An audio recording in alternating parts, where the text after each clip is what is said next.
I'm Steve Johnson, News Director of theDove TV. Watch more videos from the Dove Newsroom at thedove.us.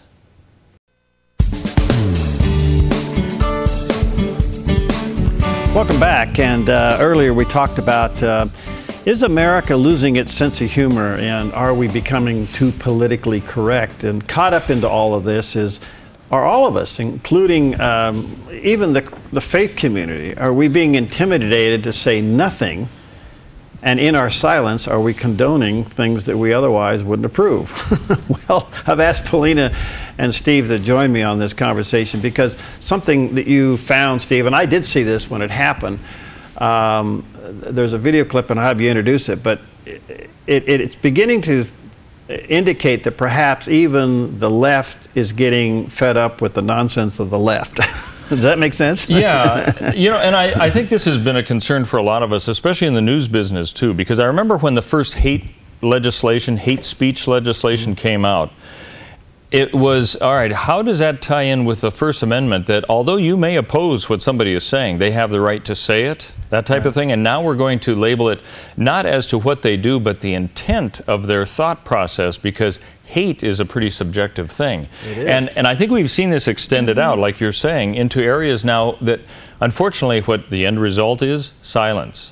From the people who perhaps should be speaking out about injustice, things that they see wrong going on. And I think we're all surprised to see comedians now are saying, you know what, this is impacting them greatly on that front. And you're right, Jerry Seinfeld has spoken out saying he won't do college campuses, do any stand-up on college campuses now, because he says there's such a political correctness that no longer can you just have what might be considered funny jokes before somebody takes offense at it.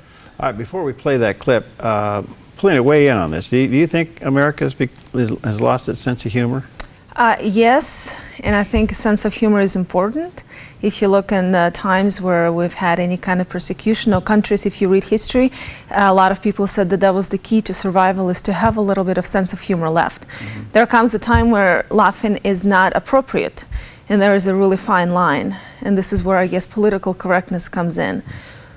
But I think we automatically think of political correctness as something negative, and because it's become negative in our country, because it's a one-way street. It shouldn't be, but it is here. You know, I respect you and I'm tolerant to what you believe, but no one respects the Christian rights. So I think this is where the problem is that we've turned it into a one-way tolerance. And it's what I think is politically correct, and so now you're offending me, kind of a point of view. It's all very self-centered when you think of it. Yeah, because what's happening is that I think that the Christian message now it has become offensive, and therefore borderline becoming hate speech. Labeled as such. Labeled as such. And I don't think we know what to do with this. We've never been persecuted like this before or challenged like this before. Well, and you know, Christ came pretty much to say, I didn't come necessarily to make everybody happy. He said, I've come to put a schism between some people, because you're going to have to make a decision on what you really believe, and some people won't like it. So he wasn't a politically correct individual to say everyone's going to have a group hug. He says there will be points at which you're not going to like what I'm saying. You're going to have to deal with that. And yet he'll still be bold in what he has to say about that. All right. There is a video clip we want to play here, Steve, and you set this up. Yeah. Well, this is a segment Jerry Seinfeld was on Late Night with Seth Meyers, where he talks about this very problem that he has of dealing with jokes that he otherwise would be doing, but now he's seeing the reaction that disturbs him a bit. I do this joke about the way people need to justify their cell phone. I need to have it with me because people are so important. Right. You know, I said, well, they don't seem very important the way you scroll through them like a gay French king. You know, just... Well... That's very offensive to the gay French king. Well, I did this line recently in front of an audience, and comedy's where you can kind of feel like an opinion. And they thought, what do you mean gay? What are you talking about gay? What are you saying gay? What are you doing? What do you mean, you know? And I thought, are you kidding me? I mean, we can't even... I could imagine a time, and this is a serious thing, I can imagine a time when people say, well, that's offensive to suggest that a gay person moves their hands in a flourishing motion, and you now need to apologize. I mean, there's a creepy PC thing out there that really bothers me. Boy. There's a creepy PC thing out there that really bothers me, and this is the entertainment community starting to fire back. You know, you go back and look at some of the fun shows of the 60s, 50s, 60s, and some of there. I mean, you go back to I Love Lucy, and some of the one-liners in there today wouldn't fly today. Right. You know, well, Jackie Gleason and the Honeymooners, you look at some of those lines, and they wouldn't fly today. You couldn't get by with that today. And I think beyond that, even the more serious thing is this: has this now quashed any kind of flow of discussion about anything? Because not only can you not use examples, you cannot possibly even feel like you can broach a subject about it because you might offend somebody. And I think it's gotten, this would have been a joke. What we're talking about right now would have been kind of a comedic joke, that everything has gotten so serious that now we're all just kind of drones, kind of like in 1984, George Orwell, where you just do your job and you just stay right on line to what the state says you should do. And I think we're kind of moving that in a cultural way that, I mean, if comedians are finding it difficult to do that, you can imagine what politicians are that have some very serious things to say. We need a law that deals with this particular issue, and it may offend some people, but are they willing then to put it forward, or are they going to regress back? What about our faith? Are we willing to stand and say, here's what the Bible says about this? Here's what the whole message of Christianity is, and it will, surprise, it's going to offend some people. That is the nature of what it is. You're going to have to make a decision, because if in fact you believe, which I don't think people would say, well, that's an ultra-conservative view. No, it has nothing to do with that. It has to do with, what does the Bible say about sin? If sin is bad and you have to address that, are you going to feel open to do that, or do you think you might offend somebody because you're going to hurt their feelings, or maybe offend the religious beliefs that they seem to have? Well, at some point you got to be bold in your faith, and I think we're coming up to that crossroad right there. Your thoughts? Yeah, and I think here we have to learn to say things in love too. So there is some work on the Christian part that has to be done. But I was going to say, one of the things that America takes pride in is being the free nation. You know, people come here for freedom. America is the land of the free. And yet this whole political correctness thing is that's what it takes away from us, is the sense of being free.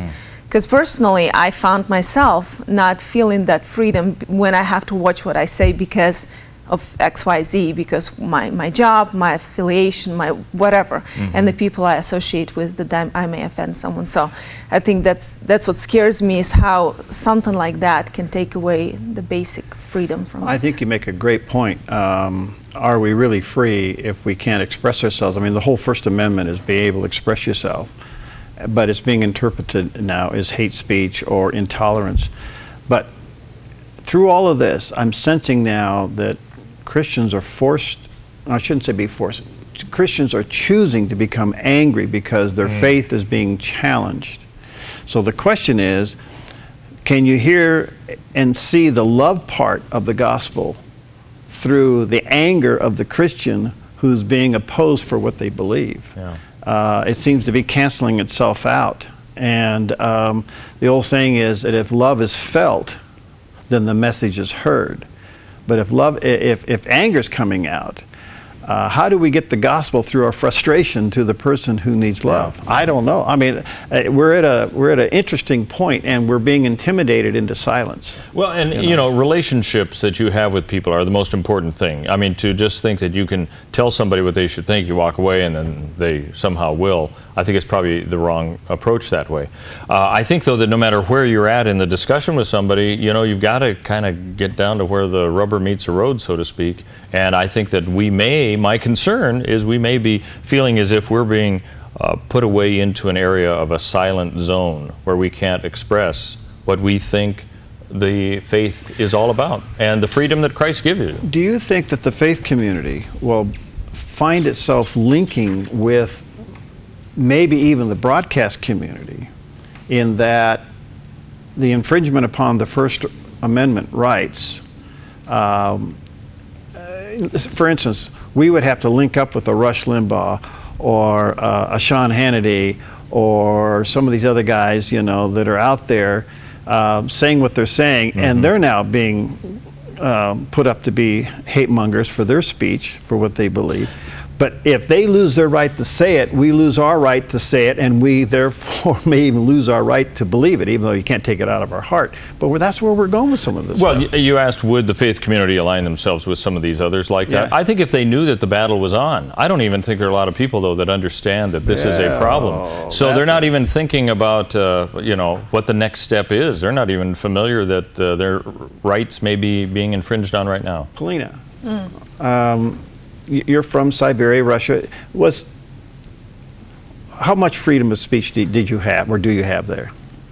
I think right now there's a lot more freedom of speech that we had, but genetically people are afraid. It's going to take generations for people to get rid of that fear that was instilled in them for over 70 years. So there was a time where we would say the walls can hear and you wouldn't say things. Okay. I mean, even right now, some things we don't talk about over the phone. Just because of that fear that someone may hear. 99% probably no one will hear. And if they do, nothing is going to happen. But in the older generation, there is that fear. My concern's still there. Yeah. So, isn't that where we're going? Yeah. I mean, we're going right there. That we're afraid to say something because the big brother's there with a camera or a microphone, or somebody's out there. I mean, we are now facing the possibility that we're going to see plants in church so that they could raise their hand and saying, you just gave a hate sermon. And you're going to get fined for it. The trust is disappearing. You don't trust even your fellow Christians that you're going to say something and they're going to tell on you. That sounds horrible, but like you said, it's kind of a first steps to that. Yeah. And how do we do this? How do we deal with it? I don't know. I think one of the things, like you were saying, I think we have to pick our battles. I think as Christians, we go into and we argue about things that really sometimes don't matter as much as things that do matter, but when we come to that thing that matters, we're so exhausted and we're so hateful that people don't even hear us. I think we really have to learn how to pick our battles. Part of this discussion, we're not going to solve this today, but part of my concern is what is the tone of our rhetoric so that we don't lose the opportunity to minister or to have an impact in somebody in a good way, but at the same time, how do we defend our faith? At what point do we put the trowel down and pick up the sword? At what point, and what is righteous anger that opposes what's coming down at us? But we're now in the crosshairs of political correctness. We are the last group in America that's saying no to sin.